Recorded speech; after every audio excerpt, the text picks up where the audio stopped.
मुसाफिर अपने बोले थे क्या ने? अपने के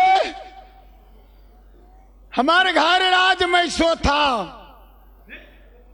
3 भाई के भैयारी छे, माई के नाम मंदोदरी और भाई के नाम बुआ बुधेसर, केकरो से माझिल भाई के नाम मोतीराम रहवा, हमार नाम सुरमा सलहेश मैसोथा वाला। ये बिल्कुल झूठ है। तुम यहाँ किस लिए आ रहे? तुम चोरी करते हो? नहीं, चोरी नहीं करते। तुम क्या करते हो तो पता? ये 12 बीघा की फुलवारी है, फुलवारी में आल छलो। फुलवारी में आयल छलो तो कैले आयल छलो? ए घुमा फिरा के लिए फुलवारी में घुमा फिरा के लिए आल चली फुलवारी में। ए फुलवारी में ए गेट में लिखा है कि नहीं जे बेगर अंडर को बेगर ऑर्डर को फुलवारी आना मना है, मर्दाना हो या जनाना। ये फुलवारी लेडीज का है, जेंट्स का नहीं है। तुम क्यों आया यहाँ? आगे तो ये बोल। फुलवारी में अपने के 12 बीघा के बगीचा है, और फुलवारी में घुमा फिरा के लिए आल चला। हम आहा के कोनो फूल ने तोड़ ली ने कुछ चोरी के लिए। पहले कहले तो बुझलिए, हमरा बैग बार के तो तब छिटके छे न फूल तोले तो फिर ऑर्डर पढ़ल लिखल छै कि नहीं छै? पढ़ल लिखल हाँ? नहीं छी पढ़ल लिखल। कमती में बोर्ड तो देखा चाहिए। क्यों मालिक जा या सैन बोर्ड में तो लिखल है। साईं बहु में लिखल है, साईं बहु में लिखल है। साईं बोर्ड देखिए हमरो पढ़ा में धोखा। अब क्या करा यो डर से नहीं तो चोरा बारे आये ले फूल तले बरिया में के करा यो डर से ले फूल बरिया तो घूमैले।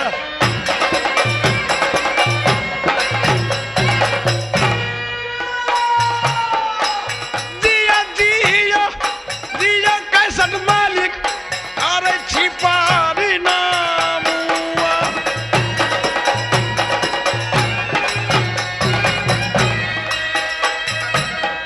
आये है कैसन अपन के मालिक पूरा यार मान भरी देते।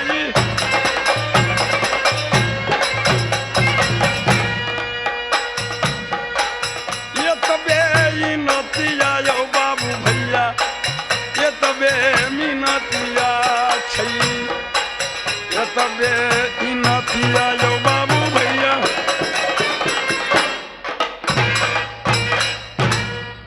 इस समय आप लोग पूछिए, ए मालिक इधर आइए, आपका लड़की है या चोरवा है?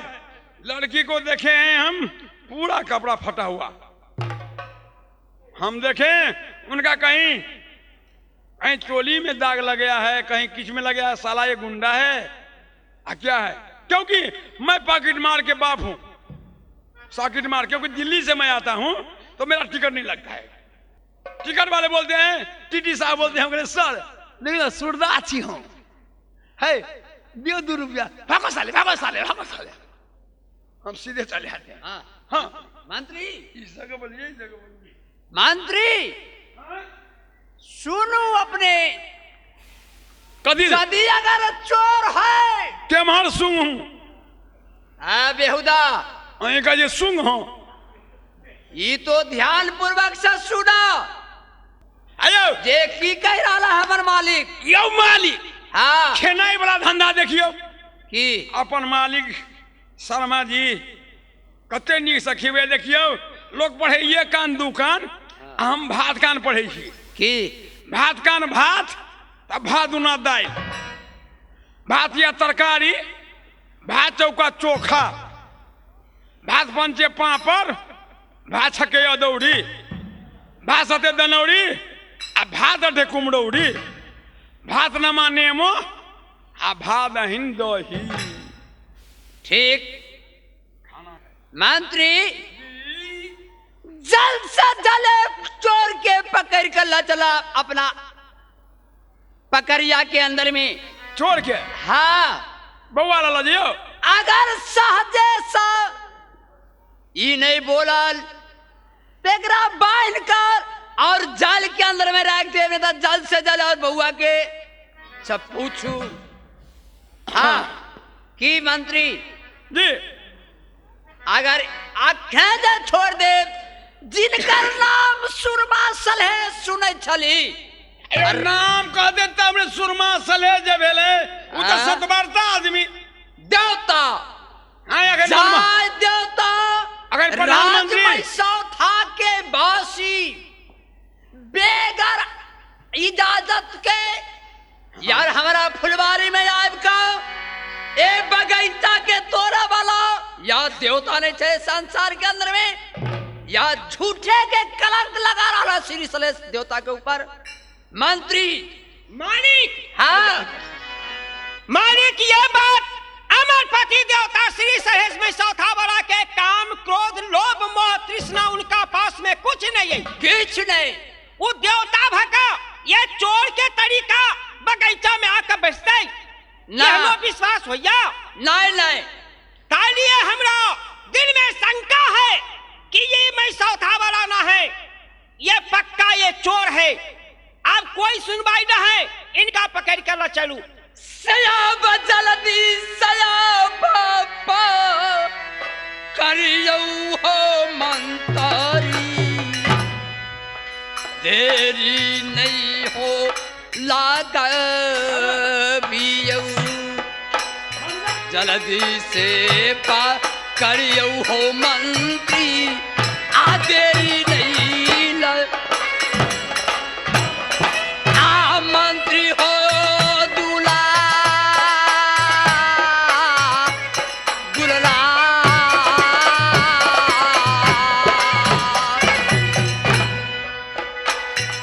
हो बारी के बंसारा हो मंत्री देबै हम बकरिया में।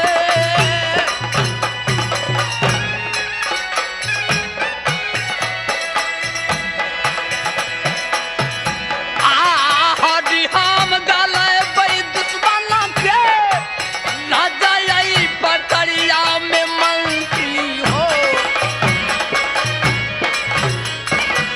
आओ जाए मंत्री मालिक जाय में राजा सलहेश के नाम पर पापी कलंक रो बोका वाला चले जल्द से जल्द चलू पकड़िया के घर में अब बांध के और जेल घर में सरा दे आतवे रजिया जे बाते मिनतिया।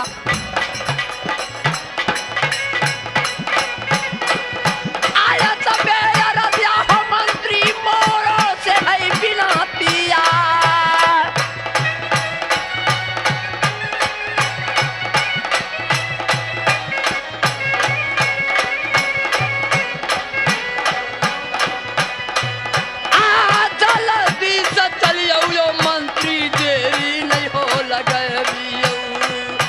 जल्दी से चलियो हो मंत्री देरी नहीं।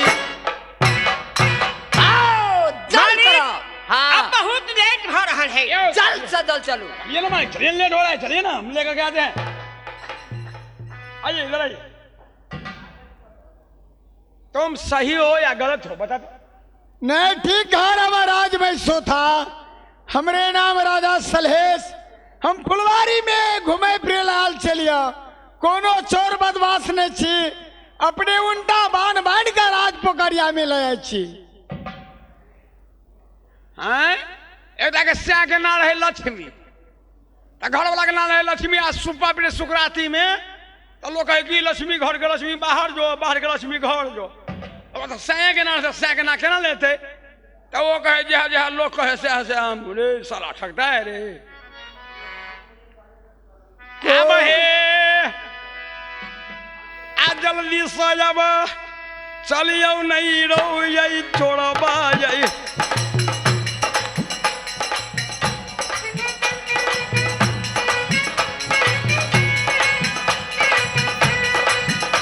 अब हे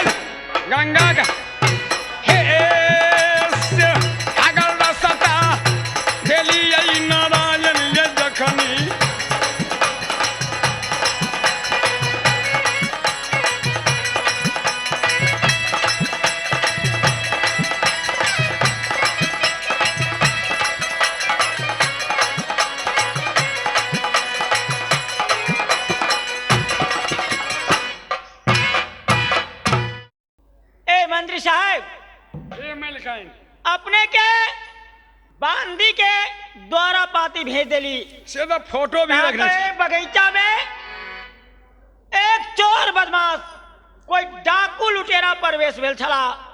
ई बताओ ए चोर पकड़ायल की नहीं? चोर पकड़ा का आब रहा है, अपने चिंता नहीं करू। ठीक है जल्दी से उनका लाओ। हाँ चोर, लेकिन चोर ढंगर चोर है, चेहरा मोहरा बड़ निक चोर के है। ए चोर के तन्नी के अब जहिना तो उगल छैये बउआ आब जहिना आ दूतिया के जाना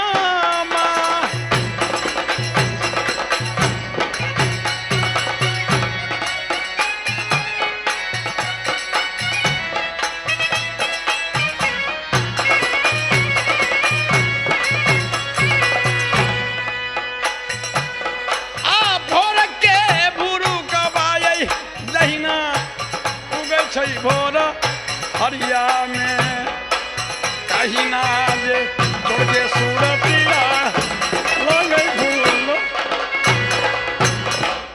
बउआ नहीं ता गई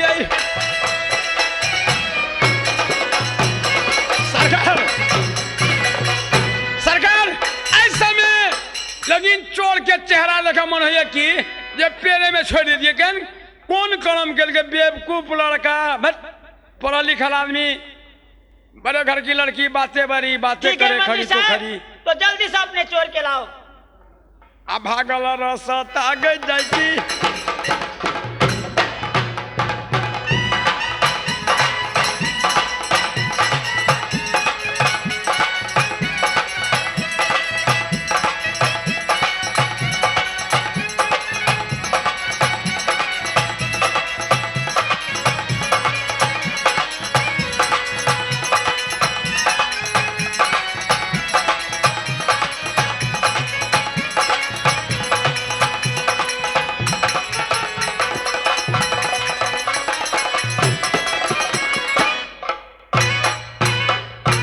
साहब। हाँ आगे बोलिए।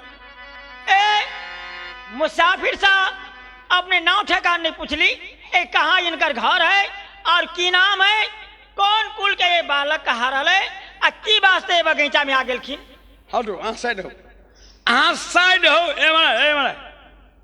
आइए, इस सारे का अगर समझो तो राज का राज रहने दो, समझे ना। राज खुल जाने से पहले अपन अंजाम को सोचो। हाँ, कहाँ तुम्हारा घर है? क्या तेरा बाबा का नाम है?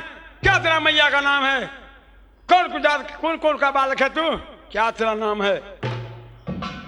मंत्री साहब। फिर मंत्री साहब, राजमय सोथा में हमार घर। हाँ? 3 भाई के भैयारी हम छी। हाँ? माई के नाम मदोदरी, बहन के नाम बनसप्ती, भागिन के नाम करा कन्हा कर कन्हा। हमार नाम सुरमा सलहेश।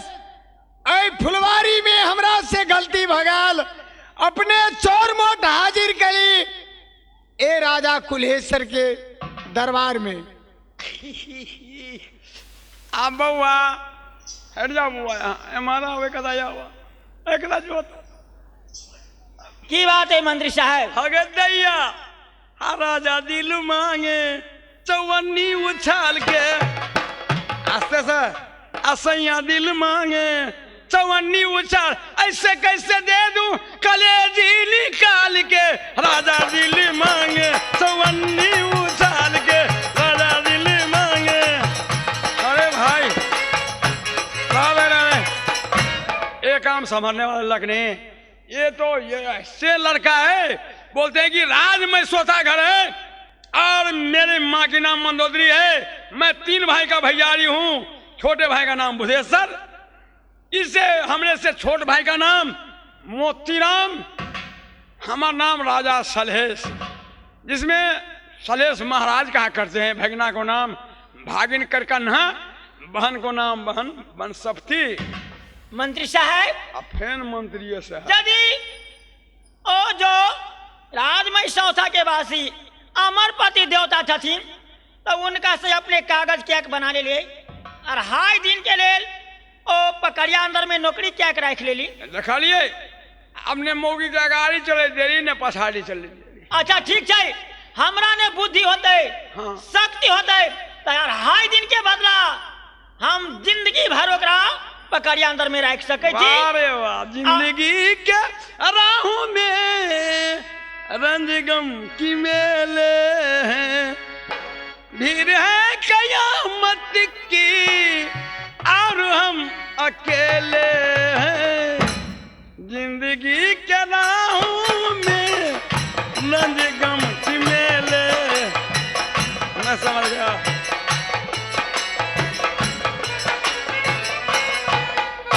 ठीक है, अपने यजमान से जाओ। हाँ जाए छी। से यखनो या बने याब बोलियो हो मन भौका स्वामी आया ही नगर पकड़िया में।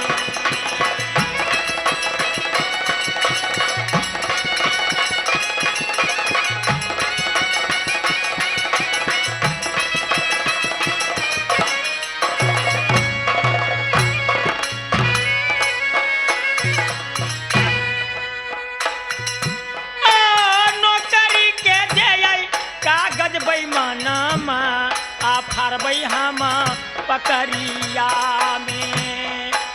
नौकरी के दे कागज बेईमानमा आ फरबै पकड़ आ पिया नीरव मोहिया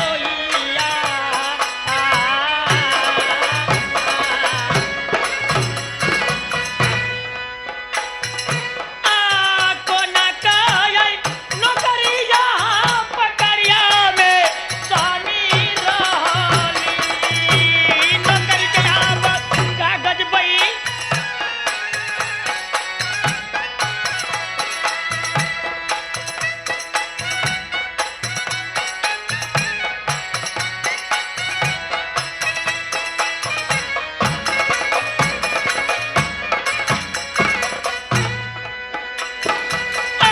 केकरा लाज जो गलिए हो निर्मोहिया पिया बाबा ये सबा।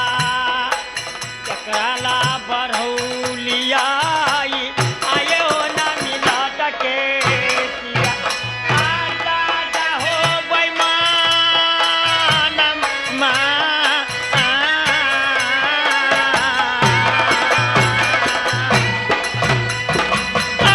मुखहु सा बोलियो पियबा ये बाला ये आहा खोलियो।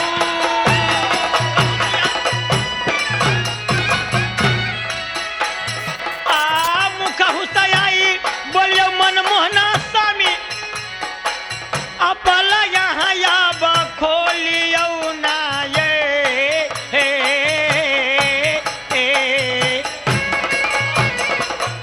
ए स्वामी जी अखनो अपने पकड़िया अंदर में ऐ सभा के बीच में नौकरी के कागज हम फाड़ दिलो।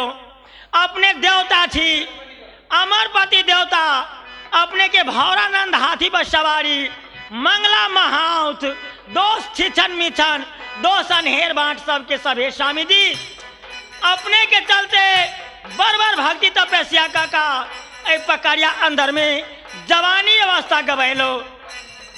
आ छतिया गुनैया मती जे रहलै आ चोरबा यहाँ के बनौलिए। अब गलती माफ यबा करियौले।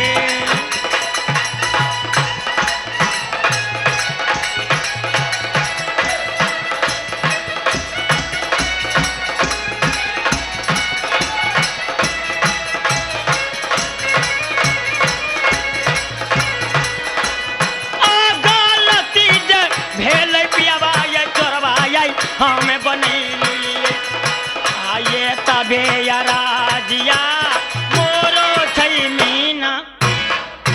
ठीक ऐसा में ओ मुख से बोला के लिए तैयार नहीं, बोल उठा कर ताक के लिए तैयार नहीं। तो हम जा रहा थी इनका लका अपना चंद्रा भवन में आराम करब और चंद्रा भवन के ड्यूटी इनका सब बजवाए।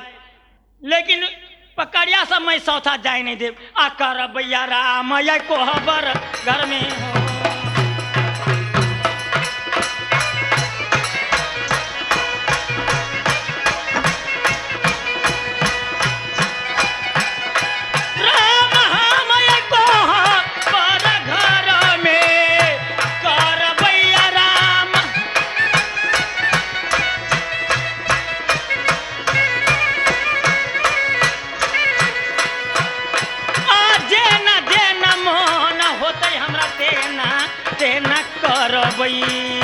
मानसाया राम आब को हमारा घर।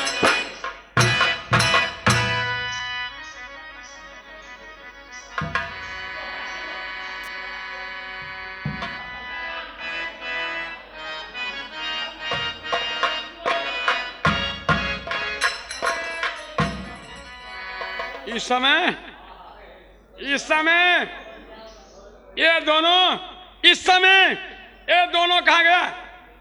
कहाँ गए ये दोनों? बांध दो इन साले को। तुम कितने थे रे? 2। तुम कितने थे? 3। फिर भी वापस बांध दो साले को। देखो इसमें मालिक। हाँ तब तक हम डायलॉग कर रहे थे। मंत्री सुनू, हम जे कह रहा छी, अगर 12 बरस तक लो चूरा पकड़िया घर में नौकरी बजालक, मानव पद नौकर चौड़ा है। हाँ, लेकिन अब चूरा ड्यूटी में कमजोर कर रहा है। ताइसा या पछमा ओकरो सब बलिष्ठ है, लेकिन चूड़ा के हमर विचार मंत्री यहाँ से राय लाल विचार नहीं, निगो बाजू। हाँ। ये सब के स्व है कि चूड़ा के अब नौकरी खारिज कर दी। यो मालिक कि जिस समय हम दुर्गा बिहार गए दिल्ली, हाँ इस समय में मदन खुराना के भाषण रहे गांधी मैदान में। की कहो वहां से छोड़ कर हम तो पेटकुनिये होले पड़ल रहे। हमरे हटाओ जन की विचार अपने के? हम विचार जे यहाँ कहबे सह थे। हाँ, तगर चूड़ा के मंगाऊ, अब ओकरा ये पद से खारिज करू। जब नौकर भेट गए तो वही नौकर के रुपया देगा कौन जरूरी? कोई जरूरत नहीं। मतलब ए छोटका नौकर, हम सबसे नौकर उना तो इंग्लिश में सर्वेंट कहे। हम तो गवर्नमेंट सर्वेंट छी, गवर्नमेंट सर्वेंट, लेकिन वो सब तो छोटका नौकर है ने। वहाँ के दरमाहा कम कर दियो ना, हमरा बेसी कर दियो ना। कैले तो हम भूसकोल आदमी हाँ हाँ की बात? यो चोहरा नहीं आवे है। हाँ कहू तो अत्ते बेवकूफ साला इस समय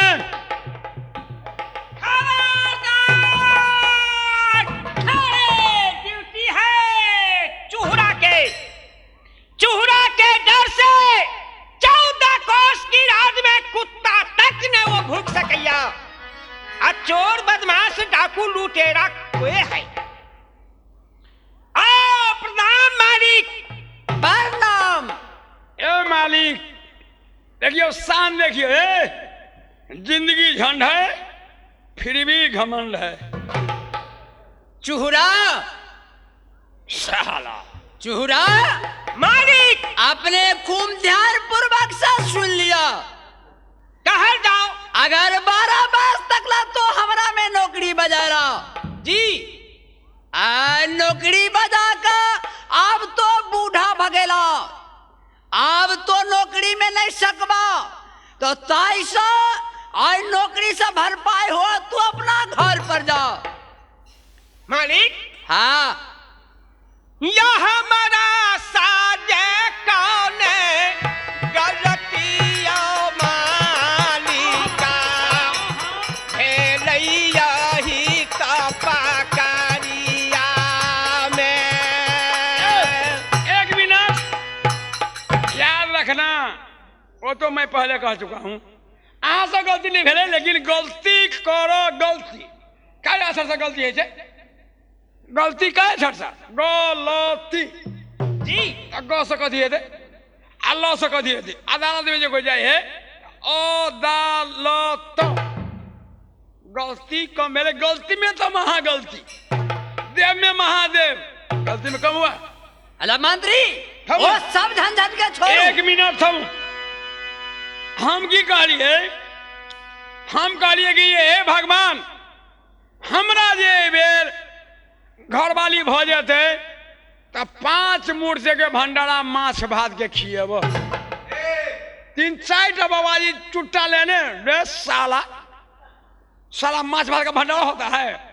हमने बाबा नहीं खिसियाओ, हे बड़ धनिक आदमी छिया, क्या गरीब धनिक है, जब धनिक ने गयो तो मोजर के देते 3टा जनानी ट्रेन में समा ठेले चल गया, हमने ये रह दिया कि कभी झाड़ा लगा रहा है, लेकिन नहीं करिए झाड़ा करिए लग रहा है, देहात में तो देहाते बात है, तब कहिए बाबा जी करिए, काहे बोला रे, ऐसा ले, काहे बोला तो माछ भात, हमने ओ बाबा माछ भात देखियो एकदम बढ़िया आदमी सागटो खाए, कोई वैष्णो बोल से हो केला माछ भात, तो जो चीज नहीं खाए वाला है तक नाम का इंग्लिश में कह दिए फिश, नेपाली में माछा, हिंदी में मछली, माछ भात, माँ सब है महादेव आ 656 करोड़ देवता, माछ आ भाषा प्रसाद कर, हाँ रे देखो ठीक है तू।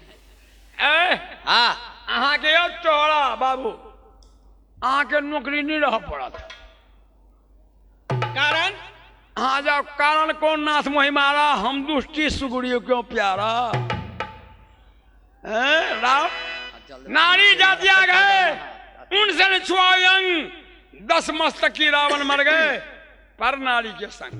देखो भाई तुम जिस लोग से हमें न जानता हूं, अरे देखो